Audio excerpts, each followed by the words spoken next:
গভীর রাত নামলেই শহরের রূপ যেন বদলে যায়। নির্জন রাস্তা, নিভু নিভু আলো আর কুয়াশায় ঢাকা অন্ধকারের মাঝে শুরু হয় এক ভয়ঙ্কর খেলা। অজানা এক ঘাতক নৃশংসভাবে করে যাচ্ছে একের পর এক খুন। সবচেয়ে ভয়ঙ্কর বিষয় হলো এই খুনির নেই কোনো পরিচয়, নেই কোনো স্পষ্ট ক্লু। সে যেন মানুষের ভিড়েই লুকিয়ে থাকা এক অদৃশ্য ছায়া। তবে প্রতিটা খুনের পর সে রেখে যায় একটা রহস্যময় ক্লু, যেন সে পুলিশকে চ্যালেঞ্জ ছুড়ে দিয়ে বলছে, পরের শিকারকে বাঁচাতে পারলে বাঁচিয়ে দেখাও। এই অন্ধকার ধাঁধার পেছনে কি তাহলে লুকিয়ে আছে কোনো বিকৃত মানসিকতার সিরিয়াল কিলার, নাকি এমন কোনো ভয়ঙ্কর সত্য যা প্রকাশ পেলে পুরো শহরের হৃদয় নিংড়ে রক্ত বের হবে? কারণ এখানে শুধু খুনই হচ্ছে না, বরং শহরের অন্ধকার যেন ধীরে ধীরে গিলে খাচ্ছে আস্ত মানুষকে। এমনই ভয়ানক সব ক্রাইম সাসপেন্স, অকল্পনীয় সব টুইস্ট, রিভেঞ্জ আর সাইকোলজিক্যাল থ্রিলে ভরা গল্প নিয়ে আজ এক্সপ্লেইন করব সম্প্রতি মুক্তিপ্রাপ্ত মালায়ালাম মুভি ধীরাম, যার অর্থ সাহস। তবে এটা নিশ্চিত, শেষটা দেখলে আপনিও কাঁদতে বাধ্য। গভীর রাত, একটা মধ্যবয়স্ক লোক ফুটওভার ব্রিজের সিঁড়িতে এমনভাবে লাফিয়ে ওঠে যেন সে কাউকে তাড়া করছে। লোকটা উঠেই কাকে যেন দেখে সরাসরি গুলি ছুড়ে দেয়। গুলির শব্দ পেতেই তার টিমের লোকেরা হাঁপাতে হাঁপাতে উপরে এসে এমন ভয়ানক দৃশ্য দেখে ছুটে অপর দিকে যায়। টিমমেটদের পোশাক দেখে এটা নিশ্চিত যে লোকটা পুলিশ অফিসার, কিন্তু সে কাকে গুলি করলো আর কেনই বা গুলি করলো সেটা বুঝতে হলে আমাদেরকে ডুব দিতে হবে এই গল্পের গভীরে। সময়টা 2024 সালের 24 মে। গাড়িতে বসে কমিশনার তার সিনিয়রকে ফোনে বলে সেদিন আসলে কি হয়েছিল সেই রিপোর্ট স্টালিন জোসেফ এখনো আমাকে দেয়নি। এমনকি গতরাত থেকে তার ফোনও বন্ধ। তবে এত বছরের সার্ভিসে সে কখনোই এমন আচরণ করেনি। আমার বিশ্বাস তার এমন করার পেছনে কোনো না কোনো যুক্তিযুক্ত কারণ তো অবশ্যই আছে। কল কাটতেই সে পৌঁছে যায় কেরালা হিউম্যান রাইট কমিশনে। মিডিয়া তাকে ঘিরে ধরতেই সে বলে জোসেফ তার সব উত্তর কমিশনকেই দিয়ে দিবে, তাই আপনারা অপেক্ষা করুন। বলেই ভেতরে আসলে তার এক জুনিয়র অফিসার বলে, আমি ভেতরে সমঝোতার চেষ্টা করতে গিয়েছিলাম, কোনো লাভই হলো না, কারণ এই কমিশনের লিডার ফাতিমা বেগম খুবই স্ট্রিক্ট। জোসেফ আসতেই কমিশনার রেগে জিজ্ঞেস করে, তোমার ফোন বন্ধ কেন আর এত দেরি করলে কেন? জানো এর ফলাফল কতটা ভয়ানক হতে পারে? জোসেফ সাবলীল ভাবেই বলে, আমি যা করেছি তা নিয়ে আমার কোনো আফসোস নেই, আফসোস শুধু সেগুলো নিয়ে যা আমি করতে পারিনি। কমিশনার বিরক্ত হয়ে তাকে নিয়ে ভেতরে আসতেই ফাতিমা রেগে কমিশনারকে বলে, আপনাদের কি আদেও সময় জ্ঞান আছে? 15 মিনিট লেট করে এসেছেন। কমিশনার রামদাস, আপনি এই কেসে জোসেফকে অ্যাপয়েন্ট করেছিলেন, তাই আমরা সবকিছু আপনার মুখেই শুনতে চাই। গল্প চলে আসে 24 এপ্রিল 2024-এ চিন্নালকানা থানায়। চিন্নালকানাল থানার এসআই আধিকেশ জোসেফ আর তার জুনিয়র দিয়াকে রিসিভ করে নিয়ে আসতেই জোসেফ কেসের ফাইল পড়তে শুরু করে। আধিকেশ বলে, কল্যাণী নামের 17 বছরের এক মেয়ের সাথে খুব বাজেভাবে অন্যায় করা হয়েছে। এই কেসটা তখন এসআই সিলভা রাঘাবান সামলিয়েছিল। 2 বছর আগেই তার প্রমোশন হয়ে যায়, তাই সে এখন এই থানার সার্কেল ইন্সপেক্টর।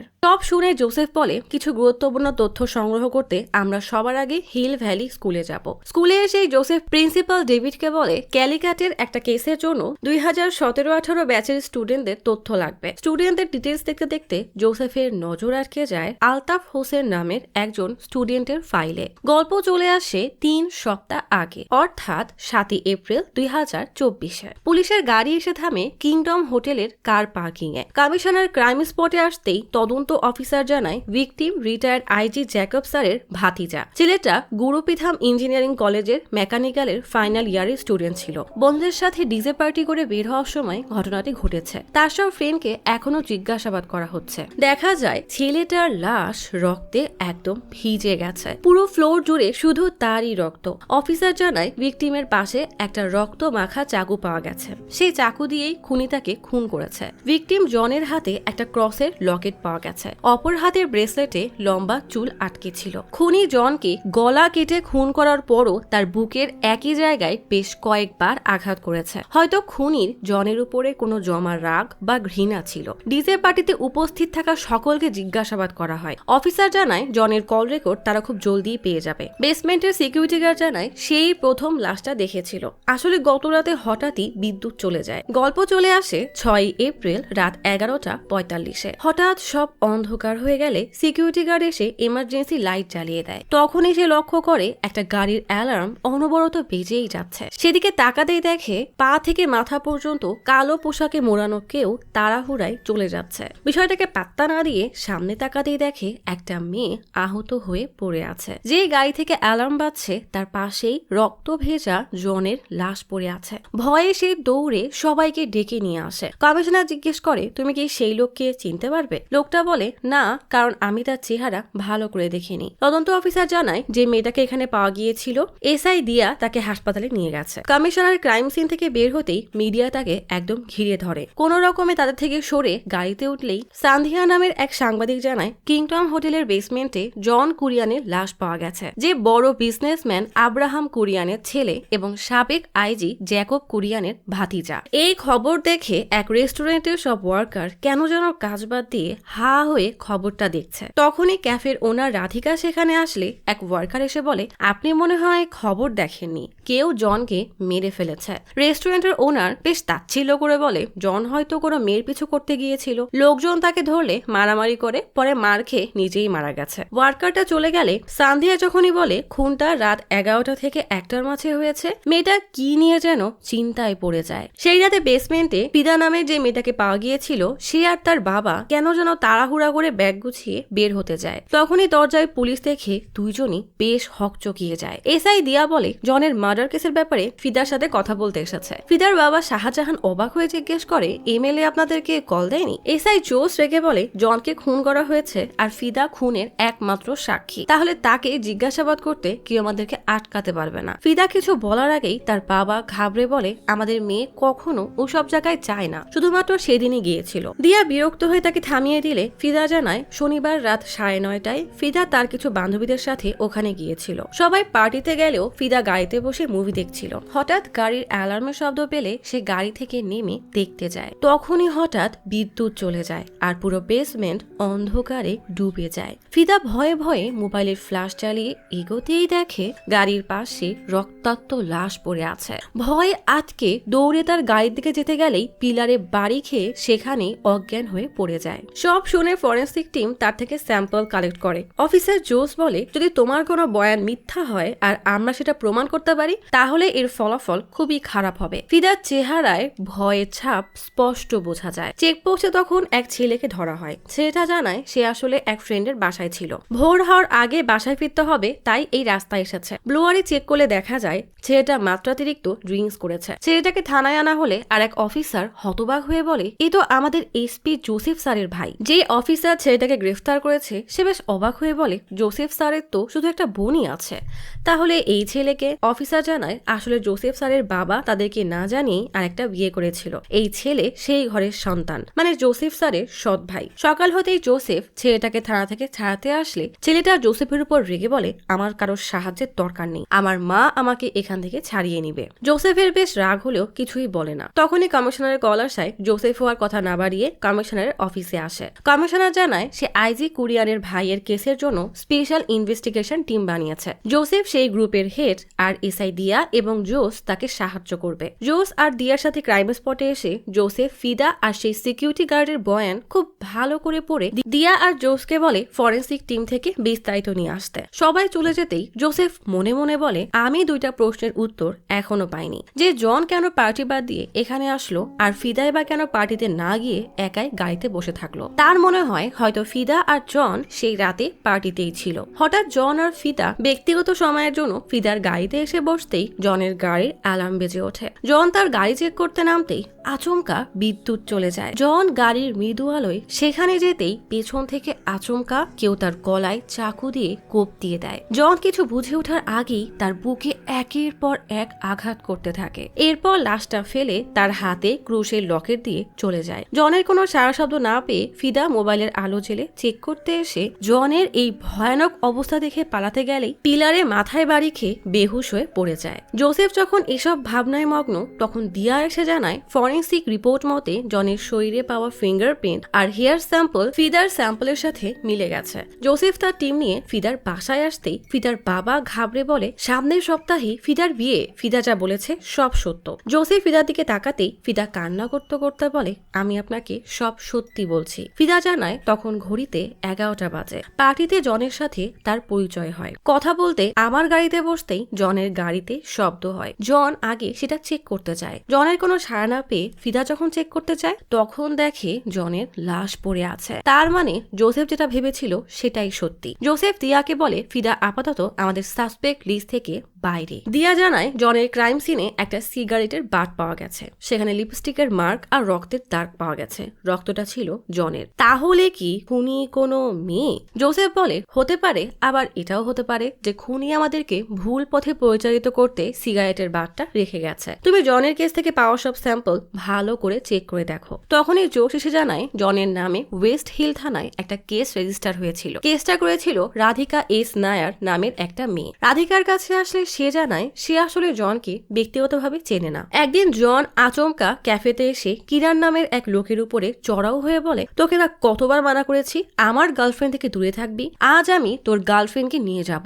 বলেই মেয়েটার হাত ধরে টানলে কিরান রেগে জনকে মারে। দুজন ক্যাফেতে মারামারি করলে ক্যাফের অনেক ক্ষতি হয়, তাই রাধিকা তাদের বিরুদ্ধে কেস করে দেয়। তখন আইজি জ্যাকব এসে আমাকে ক্ষতিপূরণ দিলে বিষয়টা সেখানেই মিটমাট হয়ে যায়। গাড়িতে দিয়া জোসেফকে বলে জোস স্যার কল দিয়ে জানিয়েছে সেদিন জনের সাথে যার মারামারি হয়েছিল তার নাম কিরান। জন আর কিরান দুইজনই গুরুকুলাম কলেজে পড়েছে। ভাড়ার বাসায় দুজন একসাথেই থাকতো। জনের মৃত্যুর পর কিরানকে কেউ দেখেনি, এমনকি তাকে ফোনেও পাওয়া যাচ্ছে না। জোসেফ আর দিয়া জন এবং কিরানের ভাড়া করা বাসায় আসে দেখে দরজায় তালা মারা। দিয়া এই বাড়ির মালিকের বিষয়ে জিজ্ঞেস করতে গেলে জোসেফ কোনো রকমে ধাক্কা মেরে দরজা ভেঙে বাড়ির ভিতরে ঢুকতেই দেখে পুরো ঘর এলোমেলো, চারিপাশে ড্রিঙ্কসের বোতল আর সিগারেটের বাটে ভরা। জোসেফ কল্পনা করে জন আর কিরান মিলে এই বাড়িকে বানিয়ে রেখেছিল নেশা আর মদের আড্ডাখানা। দিয়াকে এক দোকানদার জানায় এই বাড়ির মালিক বহু আগেই মারা গেছে। বাড়ি থেকে বের হওয়ার সময় জোসেফ লক্ষ্য করে লেটার বক্সে একটা খাম পড়ে আছে। খামটা খুলতেই দেখা যায় তাতে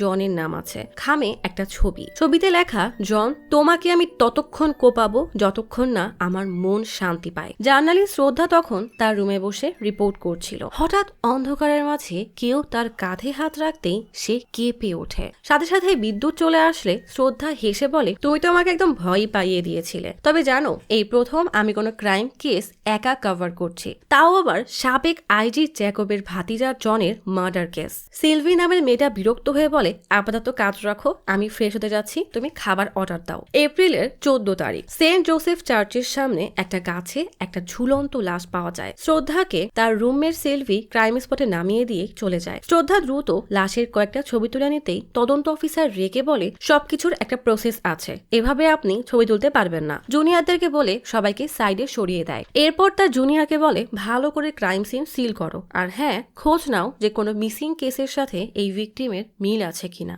অফিসার বশির জোসেফকে কল দিয়ে জানায় সেন্ট জোসেফ চার্চের পাশে একটা ঝুলন্ত লাশ পাওয়া গেছে। জোসেফ তখনই ক্রাইম স্পটে আসলে বশির জানায় খবরের কাগজ বিলি করা ছেলেটা প্রথমে এই লাশ দেখেছে। লাশের পকেট থেকে ওয়ালেটে পাওয়া আইডি কার্ড থেকে জানতে পেরেছি ছেলেটার নাম কিরান। দেখে তো মনে হচ্ছে সে নিজেকে শেষ করে দিয়েছে। জিহ্বায় কামড়ের দাগ আর ইউরিনে ইনফেকশন আছে। জোসেফ বলে আশেপাশের সিসিটিভি ক্যামেরার ফুটেজ চেক করে দেখো, অস্বাভাবিক কিছু দেখা যায় কিনা। ক্রাইম স্পট থেকে ফেরার পথে জোসেফ ভাবতে থাকে এক সপ্তাহের মধ্যেই 2টা খুন, একই কলেজের স্টুডেন্ট, তাও আবার একই ক্লাসের।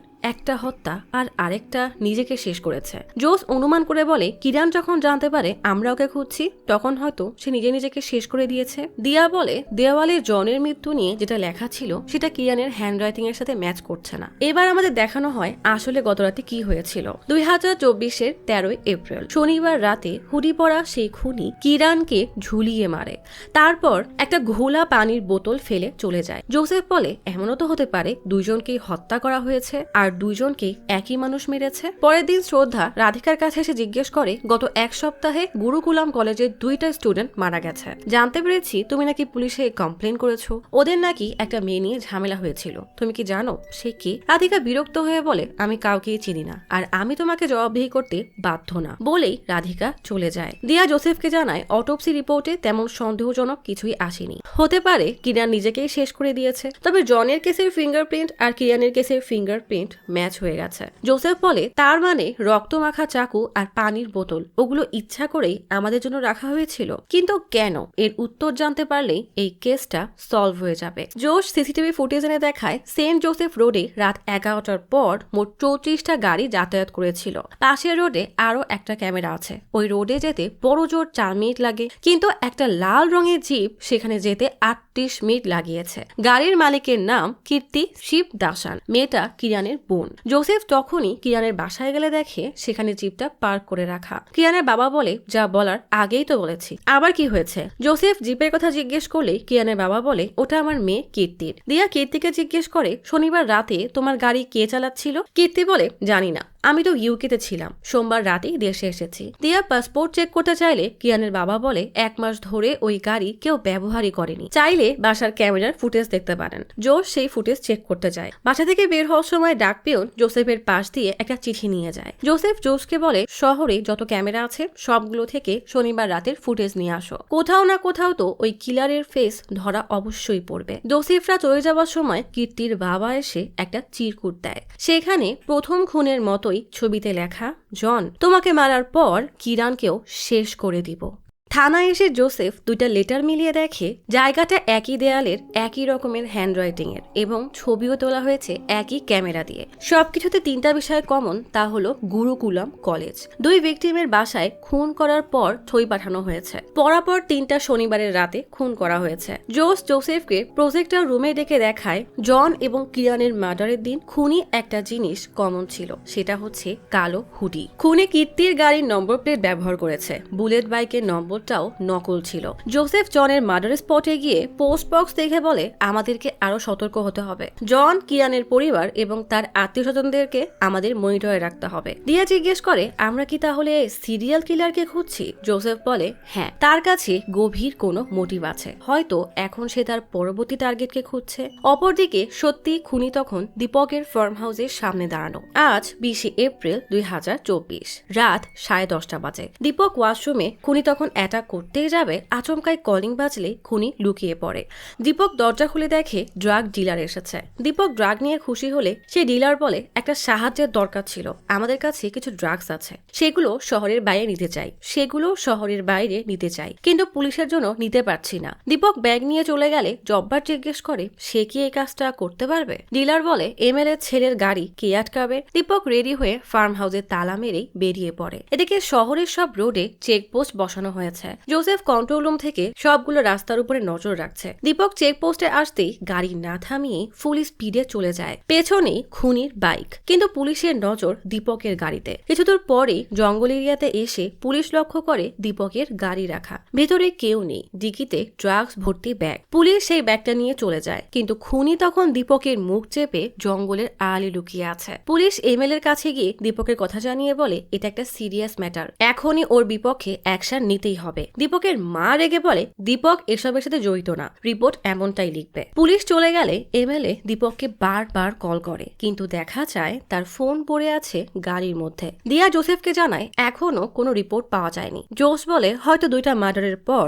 খুনির টার্গেট এখন শেষ হয়ে গেছে। জোসেফের মন বলছে, তারা কিছু তো একটা মিস করছে, এই খুনি এত সহজে চুপ করে থাকবে না। রাত তখন 11:58, কিন্তু কোনো আপডেট নেই। সকালে ডাক পিয়ন দীপকের লেটার বক্সে একটা লেটার দিয়ে যায়। জোসেফ কেস নিয়ে ঘাটাঘাটি করছিল, তখনই তার মা এবং বোন মারিয়া পূজা দিয়ে বাসায় ফেরে। মা জোসেফকে তাদের ধর্মীয় বইটা খ্রিস্টের সামনে রাখতে বলে। জোসেফ সেটা রাখতে গিয়ে খেয়াল করে একটা রোজারি লকেট, ঠিক যেমনটা জনের হাতের মধ্যে ছিল। মাকে জিজ্ঞেস করে, তুমি এটা কোথা থেকে এনেছো? মা জানায় সেন্ট জোসেফ চার্চের পাশে এক দোকানদার বানায়। জোসেফ তখনই জোশ এবং দিয়াকে নিয়ে সেখানে গেলে দোকানদার বলে ওটা তারই বানানো, এই এরিয়াতে সে ছাড়া এটা আর কেউ বানায় না। দিয়া জিজ্ঞেস করে, কিয়ানের কাছে কাছে পানির বোতল পাওয়া গেছে। এসবের মানে কি? জোসেফ বলে খুনি ওগুলো ইচ্ছা করেই রেখে দিয়েছে। পানির টেস্ট রিপোর্ট কি পাওয়া গেছে? জোস বলে রিপোর্ট কালকেই আসবে। পরের দিন দিয়া রিপোর্ট কালেক্ট করে জোসেফকে কল দিয়ে জানায় ওই পানিতে একটা কেমিক্যাল পাওয়া গেছে। KMCL ফ্যাক্টরির পেছনে একটা নদী আছে, সেই নদীর পানিতেই এমন কেমিক্যাল পাওয়া যায়। ওইখানে স্থানীয়রা 6 মাস ধরে এই কোম্পানির বিপক্ষে প্রোটেস্ট করছে। নদীতে খোঁজার জন্য কয়েকজন ডুবুরি নামানো হয়। অনেক খোঁজাখুঁজির পর সেখানে একটা বস্তা পাওয়া যায়। বস্তাটা উপরে আনলেই দেখা যায় ভেতরে দীপকের লাশ, হাতে একটা ছোট খেলনা গাড়ি। সাথে সাথে মিডিয়ায় এই খবর ছড়িয়ে পড়ে। দিয়া জোসেফকে জানায় দীপকের বন্ধু এবং আত্মীয় স্বজনদের স্টেটমেন্ট নেওয়া হয়ে গেছে, কিন্তু MLA পুলিশ ডিপার্টমেন্টকেই সব দোষ দিচ্ছে। দিয়া লেটার বক্সের চিঠিতে দেখে তাতে একটা ছবিতে লেখা জন আর কিরানের পর দীপককেও তাদের কাছে পাঠাবো। দিয়া বলে এখানে নতুন কারোর নাম নেই, হয়তো এটাই শেষ খুন। জোসেফ বলে জনের মার্ডার শেষে আমরা সেন্ট জোসেফ চার্চে কিরানের লাশ পাই। কিরানের স্পট থেকে পাওয়া পানির বোতলের মাধ্যমে নদীর খোঁজ পাই, সেখান থেকে দীপকের লাশ পেয়েছি। খুনি দীপকের কাছেও ক্লু হিসাবে এই খেলনা গাড়ি রেখেছিল। আমি নিশ্চিত পরবর্তী ভিকটিমের সাথে এই গাড়ির কোনো সম্পর্ক আছে। জোস জানায় দীপকের মৃত্যুর রাতে সে চেকপোস্টে গাড়ি থামায়নি। গাড়ির পেছনে হুডি পরা একটা লোক দীপককে ফলো করছিল। জোসেফ খুনির সাইকোলজি বুঝতে পেট্রোলিং স্পটে আসে। সে অনুমান করতে থাকে যে আসলে সেই রাতে কি হচ্ছিল। জোসেফ আদেশ দেয় এখান থেকে যে এরিয়া দীপকের লাশ পাওয়া গেছে সেই পর্যন্ত সকল ফুটেজ চেক করো। জোস বলে এই রাস্তায় ফ্যাক্টরির দিকে যায়, সেখানে ক্যামেরা না থাকার সম্ভাবনাই বেশি। তবুও জোসেফ সেই রাস্তা দিয়ে টহল দেওয়ার সময় একটা ক্যামেরা দেখতে পায়। ক্যামেরার ফুটেজ নিয়ে চেক করার সময় বাইকের নম্বরটা ভালো করে বোঝার চেষ্টা করে। খুনি তখন বাসায় এসে দরজা খুলে ভেতরে ঢুকতেই দেখে জোস আর দিয়া বন্দুক হাতে দাঁড়ানো। পালাতে গেলেই সামনে থেকে জোসেফ চলে আসে। খুনিকে থানায় নিয়ে আসা হয়। জোসেফ জিজ্ঞেস করে কিংডম হোটেলের পার্কিং এ জন, সেন্ট জোসেফ চার্চের সামনে কিরান এবং ফ্যাক্টরি নদীতে দীপক হত্যা হয়েছে। আমাদের সন্দেহ এসব তুমিই করেছ।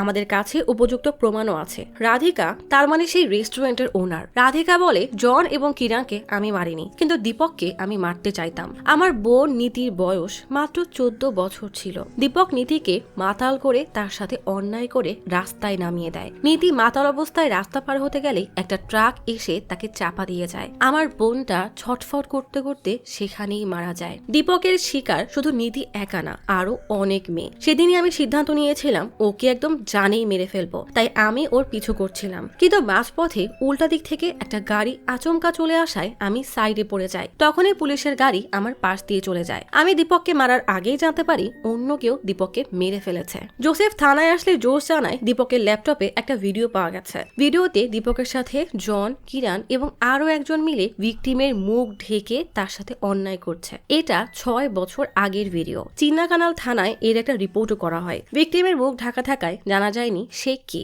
জোসেফ বলে ভিডিওর এই চতুর্থ ব্যক্তিকে দ্রুত খুঁজতে হবে। রাতে দিয়া কল দিয়ে জানায় 6 বছর আগে জন, কিরান এবং দীপক চিন্নাকানালের হিল ভ্যালি বোর্ডিং স্কুলে পড়তো। পরের দিনই জোসেফ দিয়ার সাথে চিন্নাকানালের উদ্দেশ্যে বেরিয়ে পড়ে। থানায় গিয়ে সে সময়ের কেস ফাইল স্টাডি করে। সাব ইন্সপেক্টর আধিকেশ জানায় ভিকটিমের নাম কল্যাণী ছিল, যার বয়স 17 বছর। তখন SI সেলভা রাঘাভান এই কেসটা হ্যান্ডেল করেছিল। 2 বছর আগেই তার প্রমোশন হয়, সে এখন এই এরিয়ার সার্কেল ইন্সপেক্টর। এই সিনটাই আমরা গল্পের প্রথমে দেখেছিলাম। জোসেফ আরো ডিটেলসের জন্য হিল ভ্যালি কলেজের দিকে রওনা হয়। কলেজের প্রিন্সিপাল ডেভিডকে বলে একটা কেসের তদন্তে 2017 সেশনের কয়েকজন স্টুডেন্টের ডিটেলস লাগবে। এক স্টাফকে সাথে নিয়ে জোসেফ পুরনো রেকর্ড থেকে জানতে পারে চতুর্থ ব্যক্তির নাম আলতাফ হোসেন। আধিকেশ জানায় প্রায় তাদের থানায় ওই কলেজের স্টুডেন্টদেরকে নিয়ে অনেক কমপ্লেইন আসে। পুলিশ তাদেরকে গ্রেফতার করে, কিন্তু পরে উপর মহল থেকে কল আসায় ছেড়ে দিতে হয়। কলেজও তাদের নাম বজায় রাখতে এসব ঘটনা ধামাচাপা দিয়ে দেয়। কল্যাণীর মুখ ঢাকা ছিল বলে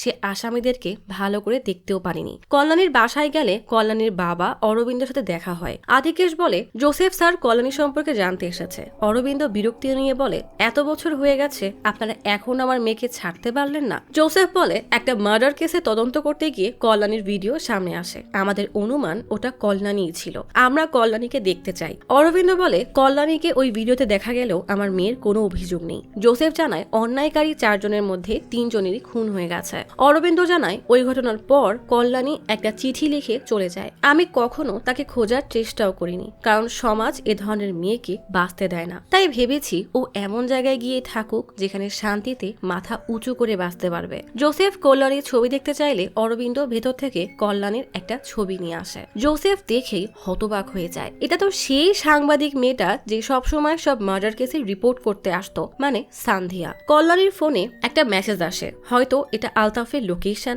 কল্যাণীর সাথে সাথেই ব্যাগ গুছিয়ে বেরিয়ে পড়ে। আর অপর দিক থেকে জোসেফরা তখন তার বাসায় এসে হাজির। সেলভি দরজা খুলতেই পুলিশ কল্যাণীকে খুঁজতে শুরু করে। সেলভি জানায় কল্যাণী 3 বছর ধরে শ্রদ্ধাকে চেনে। অল্প বয়সে তার মা বাবা মারা যায়। দিয়া জোসেফকে রুমে ডাকে। জোসেফ গিয়ে দেখে মার্ডার কেসের আর্টিকেল ছাপানো সব পেপারের কাটিং রাখা, যেখানে জন, দীপক এবং কিরানের ছবি কেটে কেটে দেয়ালে লাগানো। সেলভি বলে এগুলো তো ওর কাজেরই অংশ, কারণ শ্রদ্ধা একটা জার্নালিস্ট। থানায় আলতাফ প্রচন্ড রেগে বলে, তোমরা এসব ঠিক করছো না, আমাকে 2 ঘন্টা ধরে বন্দি করে রেখেছো। আমার বাবা কে জানো? জোসেফ, দীপক, জন আর কিরানের লাশের ছবি দেখিয়ে বলে এরা সবাই মারা গেছে। তোমরা 6 বছর আগে যে পাপ করেছো তার জন্য এরা একে একে মারা যাচ্ছে। ওটা কল্যাণী ছিল, তাই না? আলতাফ সবকিছু অস্বীকার করলে আলতাফকে সেই ভিডিও দেখানো হয়। জোসেফ বোঝানোর চেষ্টা করে কল্যাণী তার অপরাধীকে খুঁজে খুঁজে মারছে। পরবর্তী টার্গেটটা হয়তো তুমি, তাই বেঁচে থাকতে চাইলে সব সত্য বলো। তখনই দিয়া এসে বলে হোম মিনিস্ট্রি থেকে কল এসেছে, আলতাফকে এখনই ছাড়তে হবে। আলতাফ যাওয়ার সময় বেশ ভাব নিয়ে বলে, আমার বাবাকে বুঝতে পেরেছেন তো? যাই হোক, এখন যখন সব কাহিনী জেনে গেছি তাহলে ওকে আমি খুঁজে বের করব। জোসেফ সাবধান করে বলে, খবরদার এই শনিবারের আগে যেন কল্যাণী তোমাকে না পায়, না হলে আমাদের আরো একটা মার্ডার কেসে তদন্ত করতে হবে। কমিশনার জোসেফকে কল দিয়ে বলে আলতাফের কিছু হয়ে গেলে আমরাই কিন্তু দায়ী থাকবো। জোসেফ বলে, তো আমি কি করব?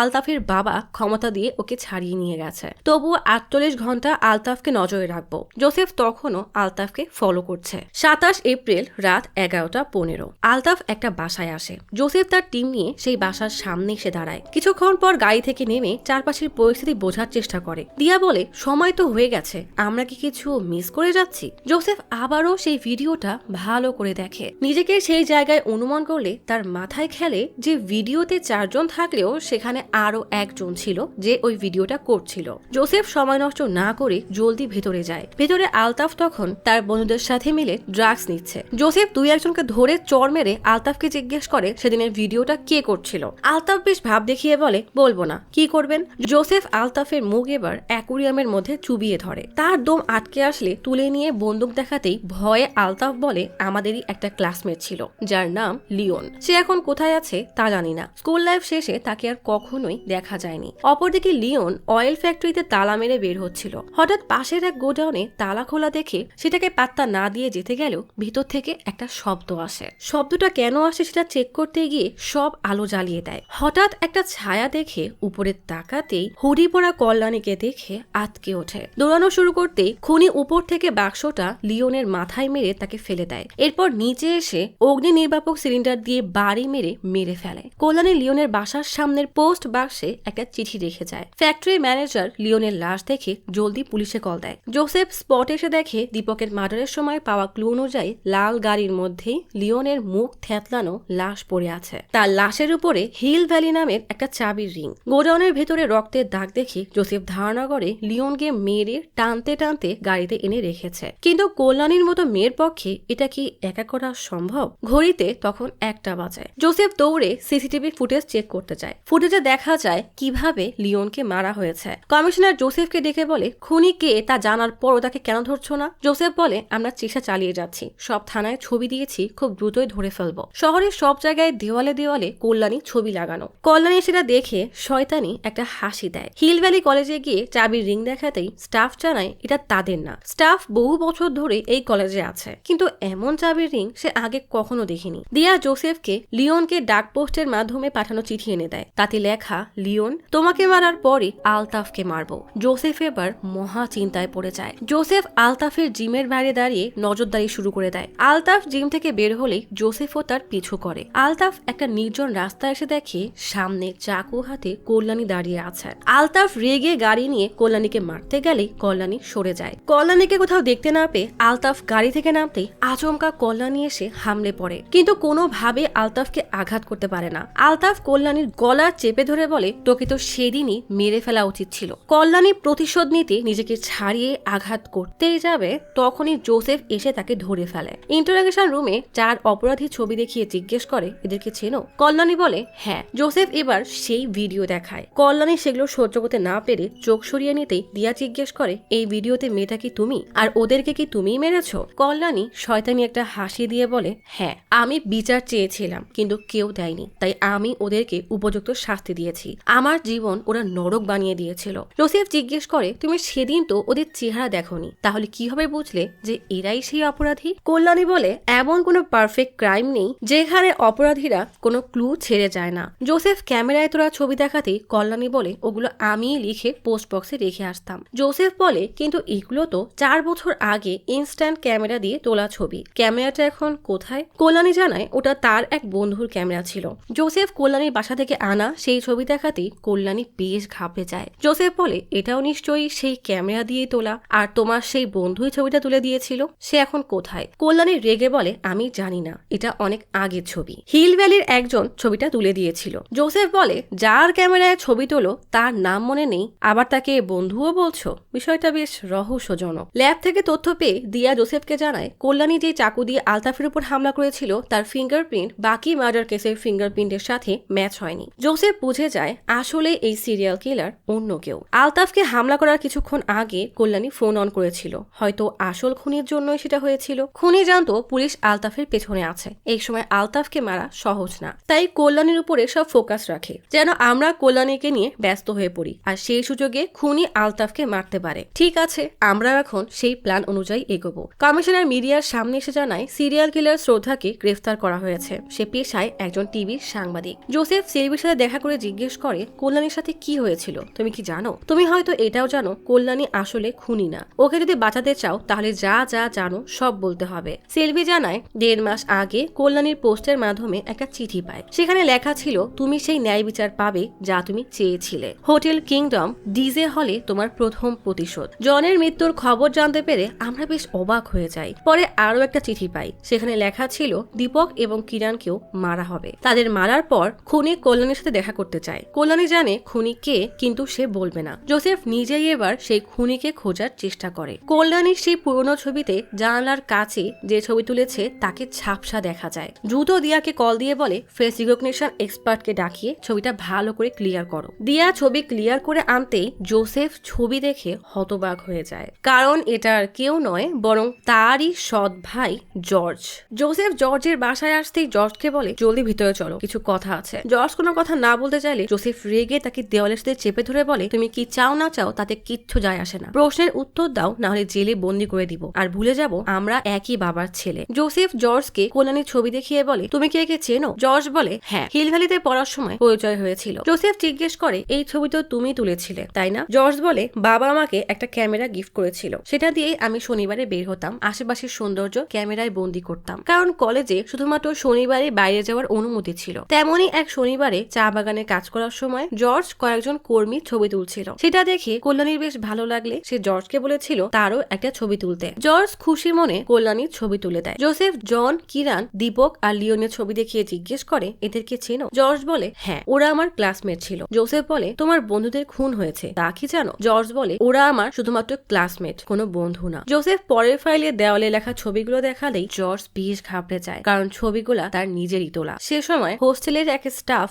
জর্জকে দিয়ে ছবিগুলো তুলিয়েছিল। দিয়া জিজ্ঞেস করে সে কে? জর্জ জানায় হিল ভ্যালি স্কুলের নির্মল নামের একটা ছেলে পড়ালেখা করত, তাকে কখনোই আমি কারোর সাথে কথা বলতে দেখিনি, হয়তো মানুষজন ওকে তিরস্কার করত, তাই সবার সাথে কথা বলা বন্ধ করে দিয়েছিল। জোসেফ জিজ্ঞেস করে এই মৃত 4 জনের সাথে নির্মলের কোনো ঝগড়া ছিল? জর্জ জানায় ওরাই নির্মলকে ডিস্টার্ব করত, ক্যান্টিনে খেতে বসলে তাচ্ছিল্য করত, তার মাকে নিয়ে আজে বাজে কথা বলতো। হোস্টেলের ওয়ার্ডেনও তাদের সাথে তাল মিলিয়ে নির্মলকে দিয়ে সব কাজ করাতো। হোস্টেলে রাত হতেই নির্মলকে বিবস্ত্র করে হাসি ঠাট্টা করা হতো। দীপকরা ক্ষমতাশীল পরিবারের হওয়ায় তাদের সাথে হোস্টেলের ওয়ার্ডেন বন্ধুত্ব বজায় রাখতো। জর্জকে ক্যামেরা হাতে দেখলেই ছবি তুলতে বলতো, হয়তো দেওয়ালে ওই লেখাগুলো নির্মলে লিখেছে, কারণ সে ওদেরকে উপযুক্ত শাস্তি দিতে পারতো না। জর্জ জিজ্ঞেস করে সে কমপ্লেন কেন করেনি? জর্জ বলে ওসব করে লাভ হতো না, এর কারণ নির্মলের মা। নির্মল ডিপ্রেশনে চলে গিয়েছিল। নির্মলের বাবা মারা যাওয়ার পর সে ডিপ্রেশনে চলে গিয়েছিল। যেহেতু মানসিকভাবে সুস্থ ছিল না, তাই তার মা টিচারদেরকে বলেছিল নির্মলের কোনো কথা সিরিয়াসলি না নিতে। এজন্য কাউকে কিছু বললেও কেউ গুরুত্ব দিত না। নির্মল তার মায়ের সাথেও কথা বলার চেষ্টা করেছিল, কিন্তু তার মা বাহানা দিয়ে কল কেটে দেয়। নির্মলের মা তার স্বামী মারা যাওয়ার পর অন্য সম্পর্কে জড়িয়ে গিয়েছিল। নির্মলকে তেমন একটা দেখতেও আসতো না। আসল খুনিকে ধরার একটাই ফাঁদ, তা হলো আলতাফ। তাই আলতাফের উপরে কড়া নজর রাখা হয়, কখন কোথায় যাচ্ছে সব জায়গায় পুলিশের নজরদারি থাকে। 4 মে রাত 10টায় আলতাফের বাসায় ফুড ডেলিভারি ম্যান আসলে পুলিশ ভালো করে চেক করে তাকে ভেতরে পাঠায়। কিছুক্ষণ পর আলতাফ ডেলিভারি ম্যান সেজে পুলিশের নজর নজর এড়াতে হেলমেট পরে বের হয়ে যায়। রাত 11:30 এক মেয়েকে নিয়ে হিল ভ্যালি রিসোর্টে আসে। এদিকে পুলিশ খবর পেয়ে যায় যে আলতাফ বাসায় নেই। আলতাফের গার্লফ্রেন্ড তখন ওয়াশরুমে শাওয়ার নিতে যায়। এরই মধ্যে খুনি এসে আলতাফের মুখ চেপে আলতাফের বুকে চাকু দিয়ে অনবরত আঘাত করতে থাকে। মেয়েটা ওয়াশরুম থেকে বের হতেই খুনি তার সামনে আলতাফের গলা কেটে দিলে মেয়েটা সেখানেই অজ্ঞান হয়ে যায়। খবর পেয়ে পুলিশ আর ফরেন্সিক টিম ইনভেস্টিগেশন শুরু করে। জোসেফকে গিয়ে জানায় সবগুলোর মতো এটাও গলা কেটে মারা হয়েছে। জোসেফ পরে ফর্মালিটি শেষ করে চলো, এখানে থেকে কোনো লাভ নেই। দ্রুত কল্যাণীর কাছে আসতেই কল্যাণী জিজ্ঞেস করে আলতাফও মারা গেছে তাই না? জোসেফ বলে হিল ভ্যালি স্কুলের নির্মল, তুমি ওকে ভালো করে চেনো তাই না? কল্যাণী চুপ করে থাকলে জোসেফ রেগে একটা ছাড়ি দেয়। কল্যাণী জানায় হিল ভ্যালি স্কুলের পাশেই আমার বাবার ছোট্ট একটা দোকান ছিল। স্কুল ছুটির দিনগুলোতে আমি বাবাকে দোকানের কাজে সাহায্য করতাম। এমনই একটা দিনে আমি প্রথমবারের মতো নির্মলকে দেখি। নির্মল দোকানে মেয়েদের সব জিনিস দেখছিল। হঠাৎ একটা কানের দুল তুলে কানে ধরতে কল্যাণী মজা করে জিজ্ঞেস করে গার্লফ্রেন্ডের জন্য গিফট দেখছো তাই না? নির্মল লজ্জায় লাল হয়ে বলে আমার কোনো গার্লফ্রেন্ড নেই। বলেই কল্যাণীকে দেখে মুচকি হাসে। এরপর থেকে নির্মলের যেদিন ক্লাস থাকতো না সে কল্যাণীর সাথে দোকানে এসে গল্প করত। নির্মলের একাকিত্ব আর কষ্টে ভরা জীবনে কল্যাণী ছিল তার সবচেয়ে ভালো সঙ্গী। এভাবেই সময় পেলেই নির্মল কল্যাণীর সাথে চা বাগানে ঘুরে বেড়াতো, গল্প করত, একসাথে আইসক্রিম খেত। তাদের দুজনের দিন বেশ ভালোই কাটছিল। একদিন সাইকেল নিয়ে যাওয়ার সময় সেই 5 শয়তান আচমকা তাদের সামনে সাইকেল নিয়ে দাঁড়াতেই নির্মল ভয়ে কাঁপতে থাকে। নির্মলকে এতটা ভয় দেখে কল্যাণী অবাক হয়ে জিজ্ঞেস করে কি হয়েছে? অপরদিকে জন আর তার বন্ধুরা কল্যাণীকে নিয়ে বাজে বাজে কথা বলতে থাকে। কল্যাণী নির্মলকে নিয়ে এগিয়ে যেতে গেলেই আলতাফ হঠাৎ তার পথ আটকে নির্মলকে বলে তোর মা তো হেভি সুন্দরী। কল্যাণী রেগে আলতাফের গালে কষে একটা চড় বসিয়ে দেয়। বাকিরা রেগে তাদের দিকে তেড়ে গেলেই লিওন আলতাফ সবাইকে থামিয়ে দেয়। নির্মল আর কল্যাণী চলে গেলে সবাই রাগী নজরে তাদের দিকে তাকিয়ে থাকে। এই চরের বদদানিতেই ওই 5 জন কল্যাণীর সাথে সেই জঘন্য অন্যায় করে। সেদিন প্রচুর বৃষ্টি হচ্ছিল। দোকানে কল্যাণীর বাবা ছিল না। কল্যাণী দোকান বন্ধ করার জন্য সব জিনিস ভিতরে রাখছিল। আচমকা সেই 5 জন এসে একটা বস্তা দিয়ে কল্যাণীর মুখ চেপে ধরে যেন সে কাউকে দেখতে না পায়। কল্যাণীকে টেনে হিচড়ে ভেতরে নিয়ে প্রথমে তার 2 হাত মুচকে দেয়। এরপর তার এক পা মুচকে বস্তার উপরে ফেলে দেয়। কল্যাণী আরেক পা দিয়ে লাথি দেওয়ার চেষ্টা করতেই লোহার ভারী হাতুড়ি দিয়ে তার পায়ে বাড়ি দিয়ে রক্তাক্ত করে ফেলে। এরপর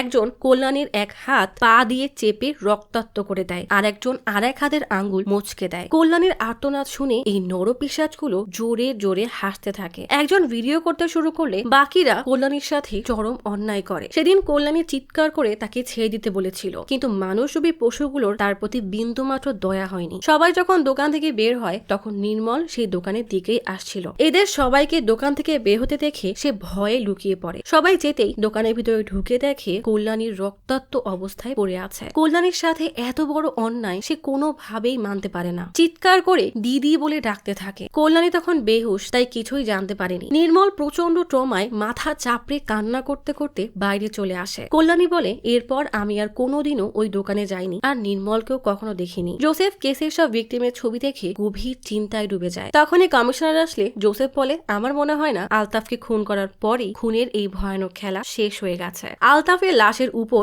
এই ঘড়িটা পাওয়া গেছে। সম্ভবত এটা খুনির পরবর্তী খুনের ক্লু। ঘড়ির কাঁটা 12:30টায় থেমে গেছে, তার মানে খুনি হয়তো পরের খুনটা এই সময়ে করবে। খুনি আলতাফের লোকেশনে এই ছবি পাঠিয়েছিল। আপাত দৃষ্টিতে কল্যাণীর সাথে যারা অন্যায় করেছে তারা মারা গেলেও সেই সকল লোক বেঁচে আছে যারা সকল অন্যায় দেখেও চুপ করেছিল। এরাই হয়তো খুনির পরবর্তী টার্গেট। তার সব ছবি পরের ভিকটিমের নামে থাকলেও এই ছবিদের নামটা কেটে দেওয়া। তাই আমাদের এখন হিল ভ্যালি স্কুল মানে যেখানে সবকিছু শুরু হয়েছিল সেখানে গিয়ে তদন্ত করতে হবে। জোসেফ আর জোস মিলে স্কুলের প্রিন্সিপাল ডেভিডকে ভয় দেখাতেই প্রিন্সিপাল জানায় 5 থেকে 6 বছর আগে এই এলাকার থানার এসআই সিলভার আগাবান আমাকে জানায় স্কুলের কাছে ছোট দোকানে 17 বছরের একটা মেয়ের সাথে জঘন্য অন্যায় হয়েছে। তার সাথে এই জঘন্য অন্যায় কে করেছে জানেন? আপনার স্কুলেরই ক্লাস 12 এর 5 স্টুডেন্ট। গতকাল নির্মল নামের ক্লাস 8 এর এক স্টুডেন্ট থানায় এসে আমাকে সব জানিয়েছে। সে নিজ চোখে কল্যাণীর সকল অন্যায়কারীকে দেখেছে। তবে অফিসিয়াল রেকর্ড করার আগে মনে হলো আপনার সাথে কথা বলাটা উচিত। এবার আপনি বলেন কি করবেন? শয়তান ডেভিড সব সত্য জানার পরও বলে আমার স্কুলের মান সম্মান সব ধুলোয় মিশে যাবে। আপনি বিষয়টা ধামাচাপা দিয়ে দিন, টাকার ব্যবস্থা আমি করব। ডেভিড ওই 5 জনের বাবা মাকে ডেকে বেশ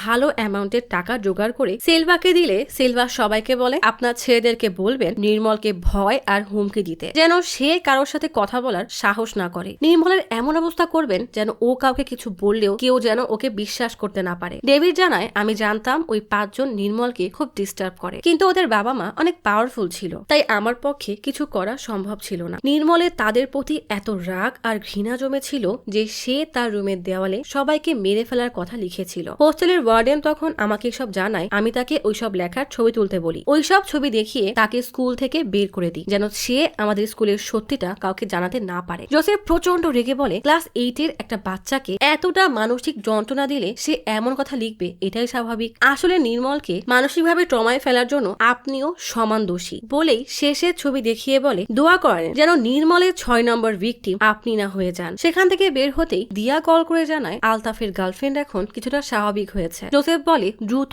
আর্টিস্টকে ডেকে খুনের স্কেচ বানাও। থানায় আলতাফের গার্লফ্রেন্ড যখন খুনির চেহারা বর্ণনা করতে ব্যস্ত, তখন জোসেফ আর জোশ সিলভার সাথে দেখা করতে আসে। সিলভা নিজেকে ভালো প্রমাণ করতে বলে নির্মল একটা সাইকো, সে নিজের হাত কেটে তো কখনো নিজেকে আঘাত করে মানুষের উপরে দোষ দিয়ে দিত। জোসেফ রেগে বলে, কত টাকায় নিজেকে বেঁচে দিয়েছিলে সেটা জেনেই আমরা এখানে এসেছি। কল্যাণীর কেসের 5 আসামি অলরেডি মারা গেছে, হয়তো এরপরে তোমার পালা। এখন বলো নির্মলকে কোথায় পাবো? সিলভা ভয়ে চুপসে বলে, নির্মল তো 6 বছর আগে দূরের ওই ক্লক টাওয়ার থেকে পড়ে নিজেকে শেষ করে দিয়েছিল। এই কথা শুনতেই জোসেফের মাথায় যেন আকাশ ভেঙে পড়ে। যদি নির্মল মারা যেয়ে থাকে তাহলে এই খুনগুলো কে করছে? জোসেফ আর জোশের যেন কিছু বিশ্বাসই হচ্ছে না। ডেভিডকে কল করে জিজ্ঞেস করে নির্মলের দেওয়ালে লেখা কথা ছবিগুলো সে আর কাকে দিয়েছিল। এদিকে থানায় আলতাফের গার্লফ্রেন্ডের বিবরণ অনুযায়ী ছবি আকালে দেখা যায় খুনি কোনো ছেলে নয়, বরং সে একটা মেয়ে। জোসেফ দ্রুত কমিশনারকে কল দিয়ে জানায়, আমরা খুনিকে পেয়ে গেছি। সে আর কেউ নয় বরং নির্মলের মা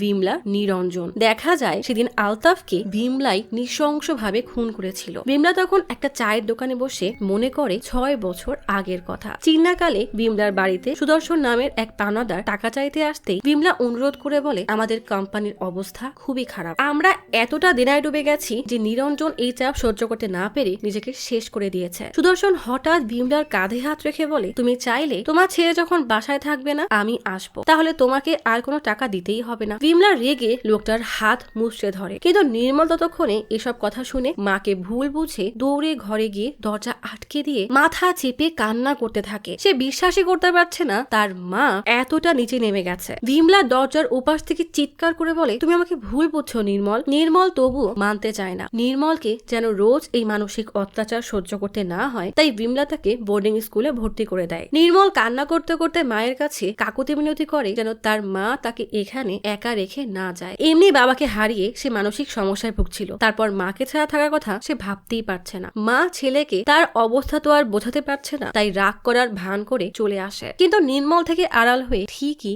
কান্না করে। কলিজার টুকরো ছেলে থেকে দূরে থাকতে বিমলার একটুও ভালো লাগে না। একদিকে নির্মল মায়ের কথা মনে করে কান্না করে, আর অপরদিকে বিমলা বুকের ভেতরে সব কষ্ট জমিয়ে চুপচাপ বসে শুধুমাত্র নির্মলের সাথে কাটানো মিষ্টি মধুর স্মৃতিগুলো ভাবে। একদিন এক পাওনাদার এসে ঋণ শোধ করার জন্য বিমলাকে 1 মাস সময় দিয়ে চলে যায়। তখনই জোসেফের ভাই জর্জের সাহায্যে নির্মল কল দিয়ে কান্না করে বলে সে আর এখানে থাকতে চায় না। বিমলা রেগে বলে, চুপ করে ওখানে থাকো, আর একটা কথাও শুনবো না। নির্মল ভেবে নেয় মা তাকে ভালোই বাসে না, আর বিমলা তার অসহায়ত্ব নিয়ে তিলে তিলে মরতে থাকে। টাকা শোধ করতে না পারার কারণে পাওনাদার একদিন তাদের ঘর থেকে বের করে দরজায় তালা দিয়ে দেয়। বিমলা বাধ্য হয়ে বস্তির ছোট একটা ঘরে ওঠে। নির্মল একদিন মাকে বলার চেষ্টা করে তাকে কিভাবে দিনের পর দিন অত্যাচার করা হচ্ছে, কিন্তু বিমলা তার কষ্টে এতটাই মগ্ন ছিল যে নির্মলকে বলে, হোস্টেলে এসব একটু একটু হয়েই থাকে, এটা কোনো ব্যাপার না। মায়ের থেকে এমন কথা শুনে নির্মল চুপচাপ সেখান থেকে চলে যায়। রাত হতেই এদের পাশবিক অত্যাচার চুপচাপ করে সহ্য করতে থাকে, কারণ এই দুনিয়ায় তাকে সাহায্য করার মতো আর তার কথা শোনার মতো কেউ নেই। একদিন বিমলাকে প্রিন্সিপাল ডেভিড ডেকে সেই ছবিগুলো দেখিয়ে বলে, নির্মলের মানসিক রোগ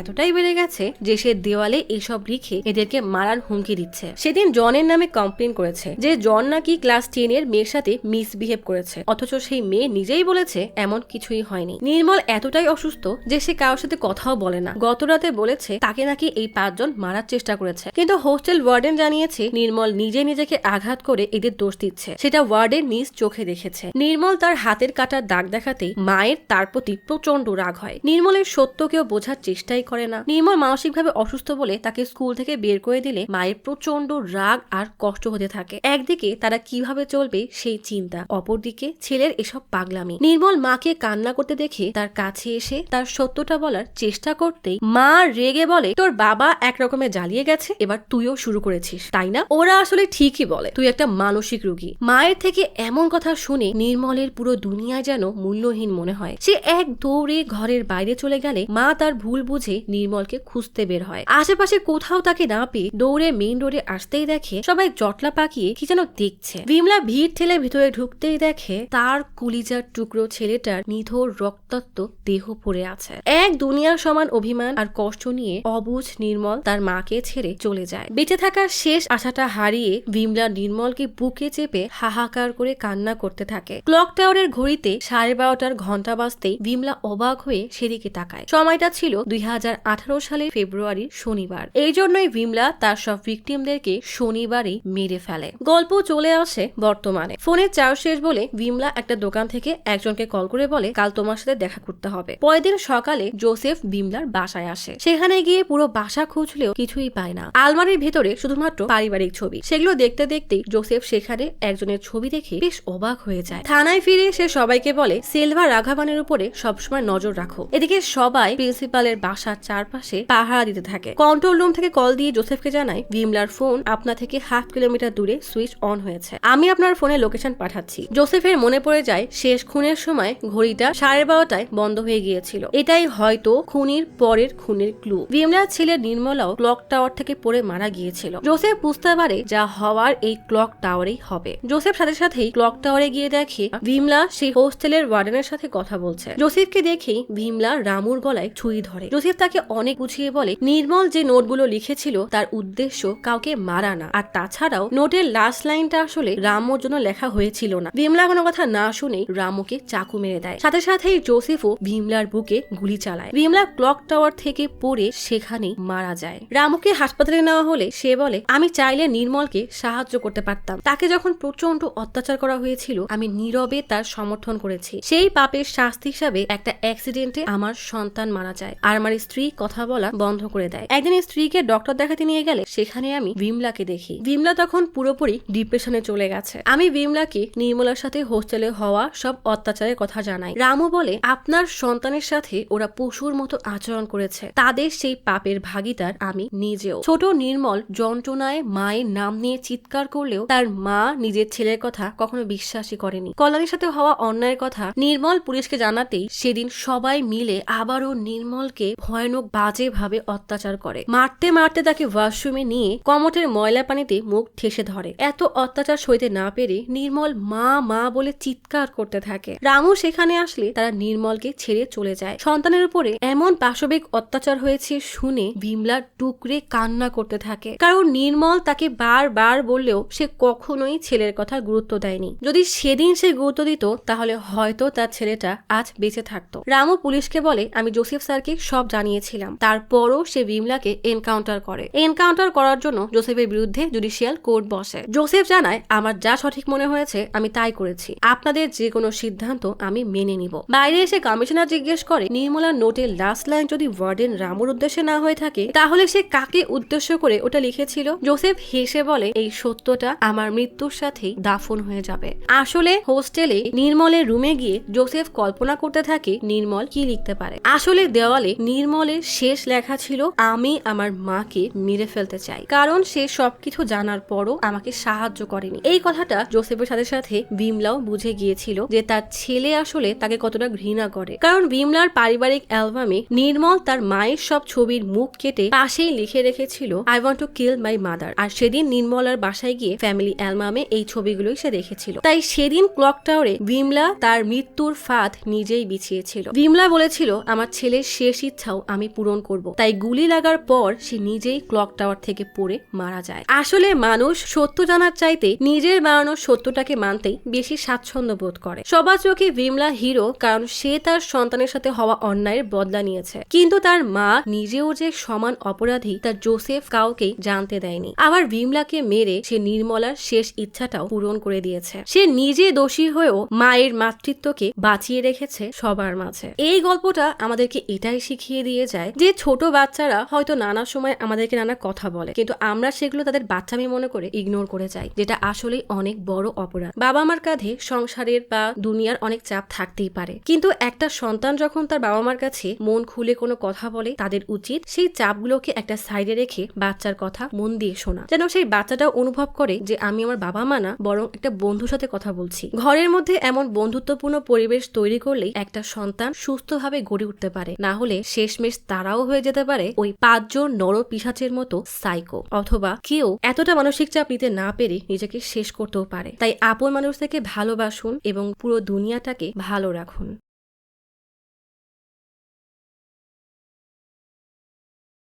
আজ তাহলে এখানেই চলে যাচ্ছি। শীঘ্রই ফিরবো নতুন অথবা পুরাতন ইউনিক কোনো মুভির গল্প নিয়ে। ফিরে আসা পর্যন্ত লাইক, কমেন্ট এবং সাবস্ক্রাইব করে অচিরার গপ্পসপের সাথেই থাকুন। পাশে থাকা বেল আইকনটি ক্লিক করে রাখুন। দেখা হবে পরের ভিডিওতে।